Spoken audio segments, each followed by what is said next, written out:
ये घटना 2013 की है। उस घटना के बाद से मैंने रात में मेट्रो स्टेशन जाना छोड़ दिया। मेरे कॉलेज का फर्स्ट ईयर था। वैसे तो मैं शाम तक कॉलेज से लौट आती थी, लेकिन उस दिन कॉलेज का फेस्ट था जो अंधेरा होने तक चला। फेस्ट से लौटने के बाद मैं कुछ देर अपनी फ्रेंड सुमिधा के घर रुकी रही। सुमिधा, अब मुझे चलना चाहिए, कहीं ऐसा ना हो कि लास्ट मेट्रो भी छूट जाए। हाँ ठीक है, जाओ। 2 दिन तक मैं कॉलेज नहीं आऊंगी। आज डांस करके ना बहुत थक गई हूँ। मैं भी नहीं आने वाली। मेरी फ्रेंड के घर से नियरेस्ट मेट्रो स्टेशन त्रिलोकपुरी था।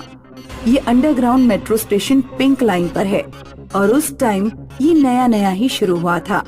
मैं जब प्लेटफॉर्म पर पहुंची तो सिर्फ लास्ट मेट्रो आना बाकी थी और मेट्रो स्टेशन पर कोई भी नहीं दिख रहा था। मैं प्लेटफॉर्म के किनारे खड़ी होकर फेसबुक पर फेस्ट की फोटोज देखने लगी। तभी मुझे अपनी परछाई के बराबर एक परछाई दिखाई दी। मैंने दाएं बाएं देखा तो आसपास कोई भी नहीं था। एक तेज हवा का झोंका आया। मुझे लगा कि मैं कहीं प्लेटफॉर्म पर ना गिर जाऊं, इसलिए मैं पीछे हटकर खड़ी हो गई। मुझे अपनी आंखों पर विश्वास नहीं हो रहा था। क्या सच में मेरे बराबर में कोई परछाई खड़ी थी? तभी मेट्रो में मनहूस अनाउंसमेंट हुआ कि मेट्रो सेवा में थोड़ा विलंब होगा, असुविधा के लिए खेद है। अब ये मेट्रो को भी अभी ही खराब होना था। तभी मैंने कुछ ऐसा देखा कि मेरा सिर चकरा गया। एस्केलेटर से बिना सिर का एक आदमी उतर रहा था। उसका सिर उसके हाथ में था। जैसे ही वो प्लेटफॉर्म पर उतरा, मैं दूसरी तरफ भागी और लिफ्ट में घुस गई, लेकिन लिफ्ट का दरवाजा बंद नहीं हो रहा था।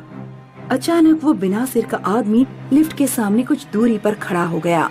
उसने हाथों से सिर अपनी गर्दन पर रख लिया और फिर वो लिफ्ट की तरफ बढ़ने लगा।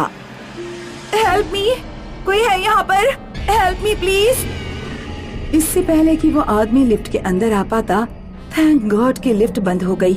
लिफ्ट ऊपर गई, लेकिन लिफ्ट के दरवाजे ने फिर मुसीबत में डाल दिया। अब ऊपर वाले फ्लोर पर दरवाजा खुल ही नहीं रहा था। लिफ्ट मुझे फिर से नीचे प्लेटफॉर्म पर ले जाने लगी। मैंने सुमिधा को कॉल किया, लेकिन वो फोन नहीं उठा रही थी। सुमिधा यार, फोन उठा ले। आखिरकार लिफ्ट नीचे आकर खुल गई।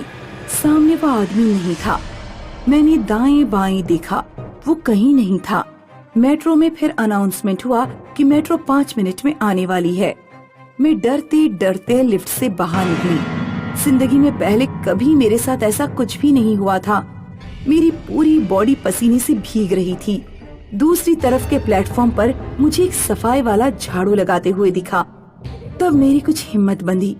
मैं जानबूझकर काफी दूर चलकर गई और जिधर वो सफाई वाला झाड़ू लगा रहा था, उसके सामने ही बेंच पर बैठ गई। दूसरे प्लेटफॉर्म पर मेट्रो आई। मेट्रो में लोग दिखे तो मेरा डर और भी कम हुआ। जब मेट्रो चली गई तो वो आदमी जो झाड़ू लगा रहा था गायब हो चुका था। एक बार फिर से मैंने पूरे प्लेटफॉर्म पर खुद को अकेला पाया। तभी सुमिधा का फोन आ गया। हेलो सुमिधा, यार यहाँ मेट्रो पर पता नहीं क्या हो रहा है। क्या हो रहा है? तुम्हें लड़के छेड़ रहे हैं क्या? नहीं, लड़की नहीं छेड़ रहे, लेकिन कुछ अजीब चीजें हो रही हैं। मैं सुमिधा को सब कुछ बता ही रही थी कि मुझे ट्रेन की पटरियों पर वही आदमी चलता दिखाई दिया जिसे मैंने अभी कुछ देर पहले दूसरी तरफ के प्लेटफॉर्म पर झाड़ू लगाते देखा था। तभी मेट्रो का हॉर्न सुनाई दिया। मैंने उस आदमी को आवाज दी, हे, पटरियों से हट जाओ, ट्रेन आ रही है। लेकिन उसने मेरी आवाज नहीं सुनी। दूसरी तरफ से प्लेटफॉर्म पर मेट्रो आ गई और वो आदमी कुचल गया। उसके खून के छींटे मेरे चेहरे तक आए। मैं सीढ़ियों से ऊपर मेट्रो स्टेशन के बाहर भागना चाहती थी, लेकिन तब तक मेरे प्लेटफॉर्म पर मेट्रो आ गई और मैं मेट्रो में चढ़ गई। पूरा मेट्रो खाली था, सिर्फ 1-2 लोग ही दिखाई दे रहे थे। अगले दिन सुमिधा अपने भाई के साथ मेरे घर पहुंची। तब मैंने उसे सब कुछ बताया।